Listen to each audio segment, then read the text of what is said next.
अस्सलाम वालेकुम स्टूडेंट्स, कैसे हैं आप सब। उम्मीद है खैरियत से होंगे। अच्छा जी, लास्ट वीडियो के अंदर हम लोगों ने थॉमस कैलकुलस 12th एडिशन के एक्सरसाइज 7.2 के जो क्वेश्चन है वो 5 से 22 तक डिस्कस कर लिए होते। आज हम लोग डिस्कस करने जा रहे हैं क्वेश्चन नंबर 23 से। चलते हैं क्वेश्चन नंबर 23 की तरफ। क्वेश्चन नंबर 23 आप लोगों के पास गिवन है y is equal to ln of x। अब यहाँ पे एक ln बाहर पड़ा हुआ है और एक इनसाइड फंक्शन बना हुआ है। तो पहले इस ln का जब डेरिवेटिव ले रहेंगे तो इसको एक दफ़ा लिख देंगे 1/ln ऑफ x लिख देंगे। फिर डेरिवेटिव अप्लाई करेंगे इस ln ऑफ x पे। दोबारा रिपीट करेंगे, जब इस तरह से दो फंक्शन बन रहे हैं और दोनों के साथ ln पड़ा हुआ तो बाहर वाला ln का जब डेरिवेटिव ले रहे होंगे तो ये एक दफ़ा 1/ln ऑफ x बन जाएगा। सपोज करेंगे इसका कोई फंक्शन पड़ा है, जैसे पहले x पड़ा होता था, क्यूब पड़ा होता था, इस तरह से कुछ। अब इसी का ही क्या आ जाएगा, आगे डेरिवेटिव आ जाएगा। ये टर्म एज इट रहेगी। ln ऑफ x का जो डेरिवेटिव होता है आपके पास 1/x होता है और इस x का मज़ीद डेरिवेटिव लेंगे तो ये चीज़ आपके पास 1 हो जाएगी। आंसर आ जाएगा आप लोगों को 1/x ln ऑफ x आ जाएगा। क्वेश्चन नंबर 24 की बात करते हैं। क्वेश्चन नंबर 24 के अंदर है function y is equal to ln of x, मतलब ये 3 दफ़ा ln आ रहा है, लोग का फंक्शन आ रहा है। तो पहले वाले अगर आप सपोज करें ये कोई फंक्शन इसके अंदर पड़ा हुआ है, आप लोग इस पर फोकस करें। पहले लोग लेना है इसका, लोग का जब डेरिवेटिव लेते हैं तो आपके पास 1/, वो इसका फंक्शन डिनोमिनेटर में आ जाता है। ये पूरा का पूरा इस ब्रैकेट के अंदर मतलब है कि इसका फंक्शन पड़ा हुआ है तो डिनोमिनेटर में आ जाएगा। साथ क्या आ जाएगा, जो फंक्शन डिनोमिनेटर में जाता है उसी का हम लोग क्या लेते हैं, डेरिवेटिव भी लेते हैं। ये टर्म एज इट इज रहेगी। अब अगेन से इस फंक्शन के अब दोबारा से यहाँ ln है और अंदर एक फंक्शन सपोज करे पड़ा हुआ है, दोबारा इस पे ln पे जब डेरिवेटिव लेंगे तो एक दफ़ा 1/ln ऑफ x आ जाएगा और फिर डेरिवेटिव इस फंक्शन का क्या हो जाएगा, हम लोग ले लेंगे जो डिनोमिनेटर में आएगा उसका डेरिवेटिव ले लेंगे। यहाँ पे मैंने क्या किया हुआ है, ln ऑफ x और ln ऑफ x को दोनों में मल्टीप्लाई करवा दिया हुआ है। यहाँ से ln ऑफ x का जो डेरिवेटिव आएगा आपको 1/x आ जाएगा और x का मज़ीद डेरिवेटिव लेंगे तो आपके पास x के रिस्पेक्ट से 1 हो जाएगा। अब इन तीनों फंक्शन के आपस में प्रोडक्ट करवा देंगे 1/x ln ऑफ x बच जाएगा। गौर करना है आप लोगों ने, ये जो बाहर वाला ln पड़ा हुआ है पहले इसके रिस्पेक्ट से डेरिवेटिव ले रहे हो तो ये वाला पूरा फंक्शन 1/, की फॉर्म में जाएगा। अब जब इसका डेरिवेटिव ले रहे होंगे तो ये इस ln के अकॉर्डिंग ये वाला फंक्शन इसके डिनोमिनेटर में जाएगा। मज़ीद जब इसका डेरिवेटिव ले रहे होंगे तो ये 1/x बनेगा। ठीक है, क्वेश्चन नंबर 25 की बात करते हैं। क्वेश्चन नंबर 25 में आप लोगों के पास फंक्शन है y is equal to theta sine ln of theta plus cos ln of theta. यहाँ से क्या कर फर्स्ट डेरिवेटिव इसका फाइंड करेंगे। अब फिर से दो फंक्शन पड़े हुए, प्रोडक्ट रूल अप्लाई करेंगे। थीटा एज इट इज रहेगा, डेरिवेटिव आ जाएगा इसका फंक्शन का। अब जिसका डेरिवेटिव हम लोगों ने लिया हुआ है वो सिंपल रह जाएगा और थीटा के रिस्पेक्ट से अब जिसका डेरिवेटिव नहीं था उस पर डेरिवेटिव अप्लाई कर देंगे। यहाँ से क्या होगा मेरे बेटा, थीटा ऐसे रहेगा, साइन का जो डेरिवेटिव होता है वो कोस ln ऑफ थीटा होता है। अब इन साइड एंगल का भी हम लोगों ने डेरिवेटिव लेना है। कोस का जो डेरिवेटिव होता है minus sine ln of theta आ जाएगा और यहाँ से ln ऑफ थीटा जिसका एंगल इसका भी डेरिवेटिव आ जाएगा। ये टर्म एज इट इज रहेगी, थीटा के रिस्पेक्ट से डेरिवेटिव 1 हो जाएगा। यहाँ से क्या होगा आपके पास कोस ln ऑफ थीटा का थीटा के रिस्पेक्ट से डेरिवेटिव 1/थीटा बन जाएगा। सेम यहाँ पे भी ये चीज़ होएगी, ये वाली बाकी टर्म ऐसे रहेंगी।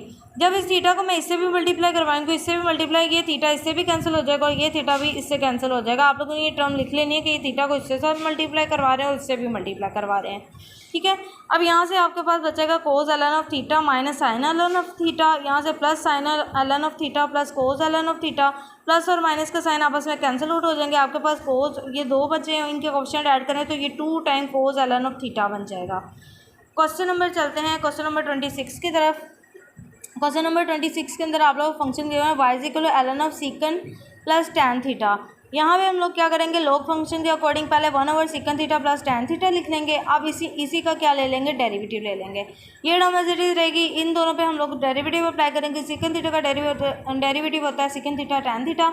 और आप लोगों को ट्रिग्नोमेट्रिक फंक्शन के डेरिवेटिव नहीं आते तो आप लोग जब जाके मेरी एक्सरसाइज 3.7 का विजिट कर सकते हैं। और उसके अलावा एक्सरसाइज 3.5 और 3.6 के अंदर भी ये मैंने चीज़ें बार बार डिस्कस की हुई हैं कि ट्रिग्नोमेट्रिक फंक्शन का कैसे डेरिवेटिव लिए जाते हैं। ये आप लोगों को मेरी प्लेलिस्ट के अंदर चैप्टर नंबर 3 की वीडियोस में मिल जाएगा। ठीक है, यहाँ से क्या आ जाएगा, सीकन थीटा का डेरिवेटिव होता है सीकन थीटा टैन थीटा और टैन थीटा का डेरिवेटिव होता है सीकन स्क्वायर थीटा। मज़ीद मैंने क्या किया हुआ है, इसको सिंप्लीफाई किया हुआ है, सीकन थीटा प्लस टैन थीटा इसके डिनोमिनेटर में आ जाएगा। अब यहाँ से देखें दोनों में से सीकन थीटा अगर मैं कॉमन लेती हूँ तो इनसाइड आ जाएगा टैन थीटा प्लस 1 और plus secant theta. Tan theta plus secant theta denominator में भी है, इनके अरेंजमेंट चेंज हो गई, कोई मसला नहीं, आप इसको अरेंज करके भी लिखा। दोनों टर्म्स हैं सेम, कैंसिल आउट होकर आपके पास रह जाएगा डेरिवेटिव वाई प्राइम आ जाएगा, सीकन थीटा आ जाएगा। चलते हैं क्वेश्चन नंबर 27 की तरफ। बहुत ईजी से ये कॉन्सेप्ट है। अगर आप लोगों ने साथ साथ इस चीज़ की अंडरस्टैंडिंग कर ली और उसके बाद एक दफ़ा इसको प्रैक्टिस कर लिया, होपफुली कि आपको ये कभी नहीं भूलेगा। क्वेश्चन नंबर 27 की बात करें, आपके पास है y equal to ln of 1/x के रूट ऑफ x प्लस 1। तो सबसे पहला स्टेप, जब भी डिनोमिनेटर वाली फॉर्म इस तरह की बनती है तो मैं हमेशा क्या कहती हूँ, पहले इनकी पावर्स एक्सपोनेंट फॉर्म में इनको ले जाया करें रेडिकल से, ताकि पावर लगाना क्या हो जाए, आसान हो जाए। इस x को जब ऊपर लेके जाएंगे तो x माइनस 1 बन जाएगा। Square root of x plus 1 के, अब स्क्वायर रूट की वैल्यू 1/2 होती है। अभी डिनोमिनेटर से न्यूमिनेटर में जाएगा तो इसकी पावर नेगेटिव में हो जाएगी, -1/2 हो जाएगी।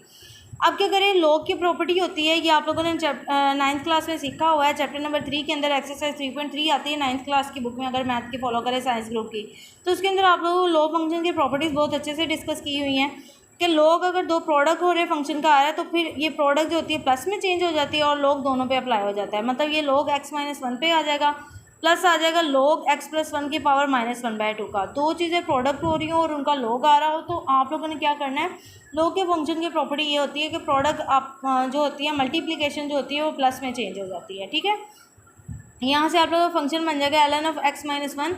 तो यहाँ से अब मज़ीद इसको सिंप्लीफाई करके लिखें, लॉग की प्रॉपर्टी ये भी होती है कि पावर हमेशा स्टार्ट पे आ जाती है और वो फंक्शन एज इट इज़ रह जाएगा।